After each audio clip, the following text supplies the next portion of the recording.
5. A kiss, a long embrace, a fond farewell should be personal. That's why Purslowe Funerals allow you to remember the life of your loved ones in a way that truly reflects their individual character. It's the difference that makes every goodbye unique. For more information about planning a special goodbye, visit purslowefunerals.com.au, because every goodbye is different. This is the Sattler Files. Welcome back to the Sattler Files, and this is Lifting the Lid. Once a week we talk to Daniel McKeig from Purslowe Funeral Homes, and we talk about the taboo subjects that they're not usually raised at the dinner table, so we raise them here, don't we, Daniel? We do indeed, and the more we can publicly educate people, the easier decisions are made in the future. Well, you take away the stigma and you take away the mystique, and it's something that's going to happen in every family, no matter. There's nothing you can do to prevent it. It is going to happen, so why not be prepared and do the right things? We tend to prepare for everything else in life, but we don't tend to prepare for the inevitable. Well, there's a little bit of superstition there, I think. You know, people are superstitious. If I start thinking about my funeral or planning my funeral, I'm going to die. Well, we know that doesn't work like that. So when we talk about preparing for a funeral, there are so many options now. You see these ads on TV for insurance companies who are offering, funeral insurance. Is that the way to go? Look, I think the consumer really needs to be able to understand the products that are available in the marketplace. Look, for some people, insurance might be the right way to go, but for very, very few people, that's the instance. Is that because you start paying those premiums at a youngish age when you're fit and healthy, and it may take 20 years for that policy to actually mature? So how much have you actually paid? Well, really, it's very difficult to be able to understand that. There's a lot of different funeral insurance providers now in the market, and they're all offering different products. But when we had a look at the amount of products that actually go from, when a person's taken it out to be able to use it, 80% of people have cancelled their policies over that period of time. So they've paid all this money and then actually not got anything for it at the end. Exactly. I always relate it back to the 1985 Dire Straits song that says "Money for Nothing." Money for nothing, because exactly. It really is. It's the fact that they're paying, insurance premiums for a period of time, and eventually the cost of those insurance premiums... It becomes prohibitive. Circumstances change. They would probably go from the workforce to a pension, and suddenly go, well, I can't afford that $30, $40 a week or whatever, or a month or whatever it is. And if you think about it, the cost of a cup of coffee a day over 20 years costs you actually a huge fortune. Well, it would. When a funeral is... What's the average price of a funeral? Now, what are we talking, sort of a ballpark figure for... Not the cheapest casket, not the cheapest, frills to go with it. What is an average funeral cost now? Yeah, an average funeral now costs, say, between $7,000 and $10,000, and that's because of the amount of options that are available. Obviously, you can go a lot more expensive than that, depending on what you choose. You can get the top of the range casket. You can go for all the bells and whistles, can't you? You can indeed, but it's the thing to really figure out, I guess, is the type of funeral service you particularly want. And therefore, if you look at a prepaid funeral plan, you pay today's prices for what service you want in the future. So whether Which could be 20 years away. Well, it could be next year. It could be any time. Been there for 20, 30 years. And, really? Yeah. But you have to honour them, don't you? Oh, we always So even if they only paid, say, $3,000 back in the day, then it might be worth a $10,000 or $15,000 funeral now, depending on what they paid. And what happens is we take that money and we invest that money away in say the over 50s friendly society and the Guardian somewhere Plan safe, Management. yeah. And we can't touch that money until such time as the person's passed away. Well, that's reassuring for people. But you, Purslowe, you're such a huge organisation. You look after so many different brands under that umbrella that there's a lot of choice for people, a lot of choice. Huge amount of choice. And, we're part of a national organisation that if you decide to be able to move from Western Australia to the Gold Coast or wherever, we've got funeral service providers. So that this can is honour those contracts. this is the InvoCare brand, That's the InvoCare brand. which is huge. You know, where it's a connection of, say, 250 odd funeral homes across Australia that will be able to service you and help you, you know, at that particular time. So there's not a problem from people travelling.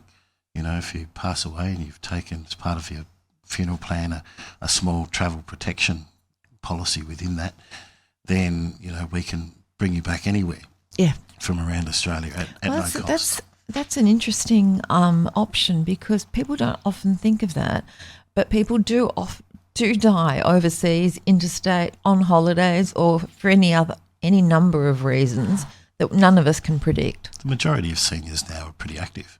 Oh, they're everywhere. They're out and travelling away more than the young ones. I mean, it has become that point where the grandparents are having more fun than the grandchildren. Where if you had just an insurance policy, what you would find is that the cost to get you home would probably outstrip the cost of the funeral insurance that you would have. Exactly. You know, what's alarming to see is that, you know, with 55% of people cancel their policies within the first 12 months, you know, of taking out insurance. Yeah. You know, and you know, that's a lot of money, you know, really, that people are paying out. And the thing is, your benefits don't kick in for 12 months most of the time. Exactly, and it's all going into the pockets of the insurance companies. And you know, it is with 65% of, you know, all the policies being cancelled for the fact of, you know, 80% are cancelled, but 65% are cancelled just due to increased costs and people not being able to afford it. What would you rather? Is that how they get them in? You know, $2 a week, and then all of a sudden, 12 months' time, it goes up to $5 a week or $10 a week or plus. Depending on the provider, and you know, there's lots of different policies out there now, where you know there's fixed price policies, but even those fixed price policies go up with. There'll be a clause there somewhere that you can't find. Well, they go up 5% generally on average every year, which outstrips now, inflation. a prepaid funeral doesn't do that, because once you've been in there, done the organisation, said what you want, paid the money, that's it. It's locked in. It's locked in, you know, and the fact that, you know, you will never ever get, you know, increasing cost for that over that period. No, it's because you're not going to go back to the family and say, "Oh, look, by the way, in the." No, it's the last thing you're going to do. Absolutely, the last thing you're going to do. You know, and we've acquired companies in the past, you know, that had set up prepaid funeral plans, you know, years and years ago, where some of those companies were investing the money back into their own business.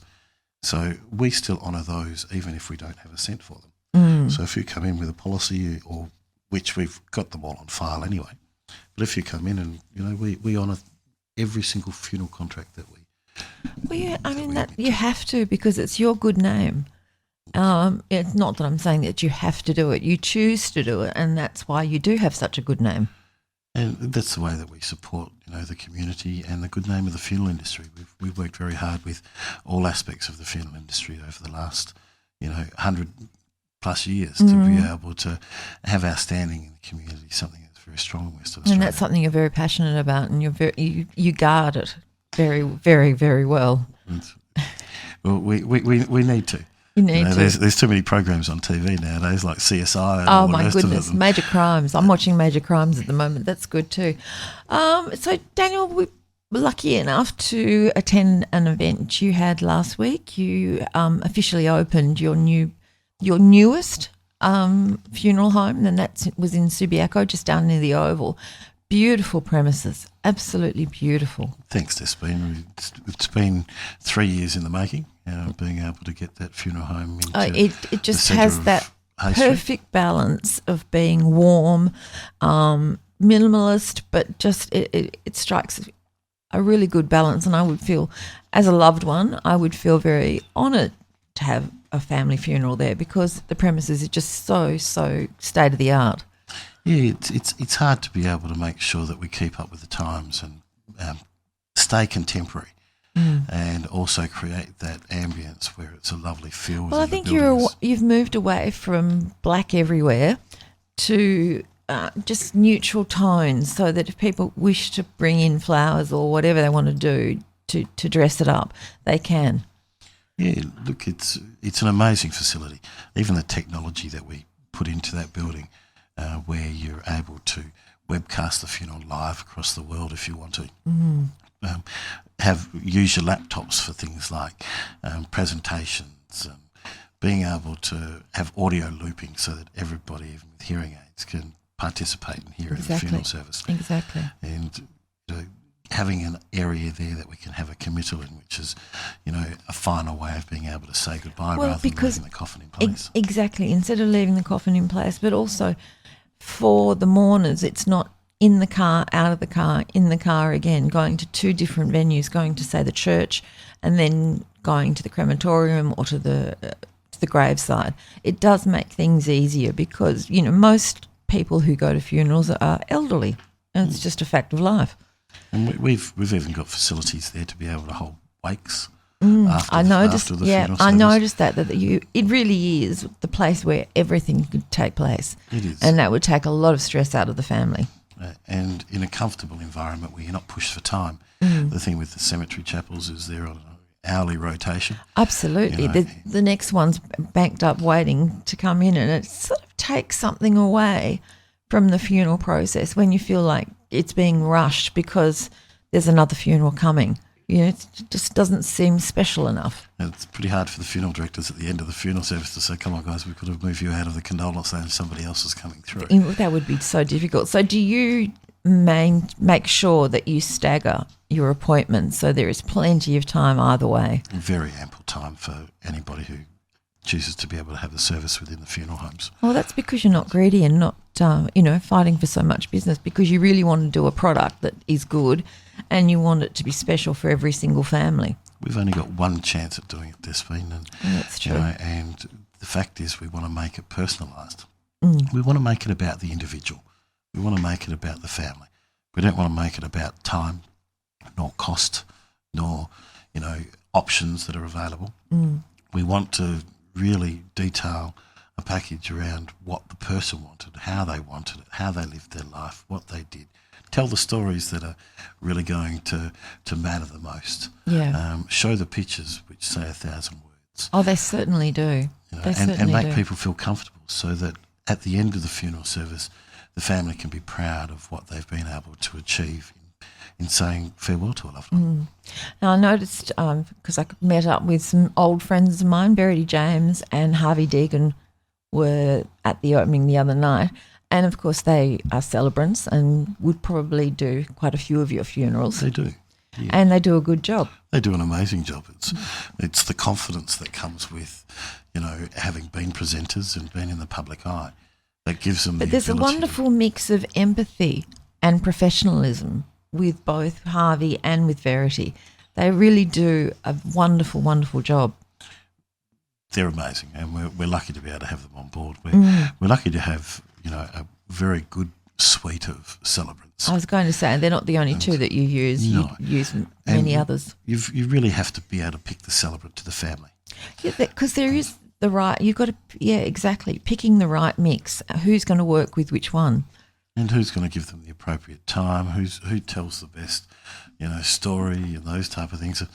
I had a friend of mine's brother pass away, and Verity did the service. And this gentleman was a bikie and really ochre, and Verity did an amazing job of being able to bring She can transcend all levels, can't she? Exactly. Turned up in her leathers. Yeah. Did all that type of stuff. Which is great. No. She's brilliant. No, she really is good. Now, the Deputy Premier, Lisa Harvey, opened the Subiaco premises, and she had actually used Purslowe's to bury her husband, which was very, very sad. That was, a year ago? Yeah, it was about a year ago. And she was very complimentary. It's hard to sort of, get it into your head that people can compliment you on a funeral, but you can. It was lovely the way that she brought across her own experience, and with the amount of politicians, obviously, and heads of state that were at that particular funeral service, and how we seamlessly, obviously, made it so that she was unaware of all the things going on in the background, and allowed us to be able to control them and support. Exactly, because it would. And as we all know, it's such a terrible time. You really can't think straight. And if someone had a funeral plan in place, all of that could be avoided. That's very true. I always say, it's about planning. Everything's about planning. If you're wanting to be able to build a house, you've got to start at the beginning, start at the foundations. And any of the listeners that are out there are welcome to be able to come into any one of our funeral homes and pick up a free personal information guide. Or they can go online, can't they? Yeah, they can go online and download it as well. All right, tell them how they can go online. Yep, if you just go to purslowefunerals.com.au, you'll be able to then go into the pre-arranged and prepaid section of the website. And there's a personal information guide download that you can download, complete, and just keep on file, which gives everybody, the type of funeral service that you want, but also gives instruction of things like where your bank accounts are, where your wills are kept, all of those type of things that an executor or administrator or somebody's going to need. Well, it's no fun being the executor of a will because there is so much to do at that particular time. So any information would be welcomed, I should imagine. Yeah, definitely so. So if you can complete that guide, and then it's up to you whether you decide on doing things like prepaying for the funeral service. So if finance is going to be an issue for people when you do pass away, you can pay off your guardian funeral plan with us over a 3-year period. And that enables you to not have so much going out of your account. Not a lump sum, yeah. And as I said before, because it's not classed as an asset, it may even help you increase your pension. It could well do. Yeah, it could well do. Now, you've been very active with a lot of charity issues recently. You're doing a blanket appeal. You're doing some coffee pods. Do you want to tell me a bit more about the coffee pods? Yeah, it's just going into all of our funeral homes being installed over the next week or so. And it's community coffee. We've been working with Ros Worthington. And great friend of ours. Yeah, she's awesome. And we obviously give out a lot of cups of coffee at the funeral homes and wakes and those type of things. So we've partnered up with them, Community Pod, and anybody can jump on and have a look at communitypod.com. And how much of that, there's a percentage that goes to charity? Yep, so 10%, what you find is it's 10% cheaper for us to buy, and it's also 10% then goes to any of our nominated charities. For the first 3 months, we're going to be supporting organ donation and transplant. Very important. And then we're going to allow our staff and community members to be able to come and put forward to us if they'd like us to be able to donate every month to those particular organisations. So we'll be looking at local charities. We'll also be looking at supporting, some of our major partners that we work with over the years as well during those donations, and allowing the staff who get the best care moment throughout the month to be able to actually make the choice of where that donation goes. So what's the best care? What's that? I don't think we've discussed that before. No, we haven't discussed that, but we work collectively with our staff to be able to make sure that they're putting 100% effort into the top of their game every single day and for every funeral. Yeah. And it's how you work with your colleagues as well as working with our families and those type of things, and we call them care moments. So before we start any meeting within our business, we ask somebody within the meeting room to be able to give us something that they've done as a true care moment within the last little while. And that can be many and varied things. It could be going completely out of your way to be able to service a family's needs. It could be looking after your colleague if he was sick, those type of things. So you are a care industry, and it starts with your staff. So, actually, it starts with you and the people on top, but it filters down to the staff. So it works both ways, really, doesn't it? It does. We're lucky to have such an amazing staff group, and if you have a look, and I met most of them the other night. You did. If you look at the majority of them, the majority of our staff have been with us for a lot of years. And for an industry that isn't hugely paid, that's a testament to the environment that they're in. That's good. Now, the blanket appeal. Yes, it's still running at the moment. It's winter in Perth, if you're listening to this overseas. Winter in Perth, and the temperatures have been really very, very low. In fact, sort of 5-6 degrees some nights and below. We have homeless people on the street, and how they battle homelessness in any condition, I don't know. But in winter, it must be torture. It is. So what we've done is we've partnered with Anglicare, and we've been putting the message out there that we'll be using our funeral homes as collection points for anybody who's got blankets in the back of their wardrobe that they haven't been using for a lot of years, and drop them off at any one of our funeral homes, and we'll then match them blanket for blanket with a brand new one. With a brand new one, and provide them to Anglicare. Just this week coming up, we're going to be donating 350 brand new blankets. Goodness. To that's Anglicare got to help out. That's got to help. I mean, mind you, I don't know what's the latest homeless figure? It's a lot more than 350. But you're getting there. Yeah. Look, it's hard to be able to work on figures. A lot of people are still in that homeless category, staying with friends or going from place to place. Well, homeless can mean, yes, couch surfing. It can mean a lot of things. But the idea is to be able to make sure that the most needy people that are out there are being able to get some warmth. Totally. Daniel, you are an amazing person to interview because you're so knowledgeable about your subject, but then you've been in the business since you were a child, so that probably does help. It does indeed. So thank you so much for joining me on the Sattler Files today, and I look forward to talking to you soon. Appreciate it, Despine. Thank you. That was Daniel McKeig. This is Lifting the Lid, and we'll be back with more shortly. This is the Sattler. A kiss, a long embrace, a fond farewell should be personal.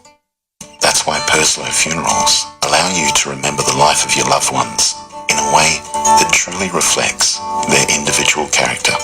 It's the difference that makes every goodbye unique. For more information about planning a special goodbye, visit purslowefunerals.com.au, because every goodbye is different. This is the Sattler Files.